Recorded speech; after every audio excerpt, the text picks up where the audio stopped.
pada 21 tahun tu satu tempoh masa yang panjang.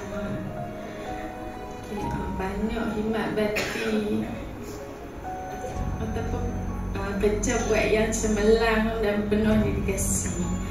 Dia bukan saja seorang kakitangan yang berdedikasi, dia juga seorang sahabat.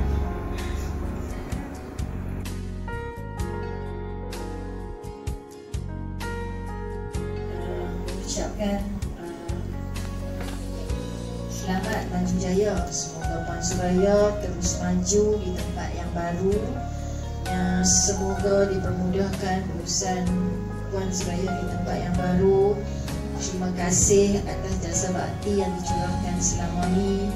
Terima kasih atas dedikasi yang tinggi yang ditunjukkan selama ini. Terima kasih kerana membantu dan mengurus guru-guru dan juga anak-anak murid sekolah kebangsaan Negeri Semaya.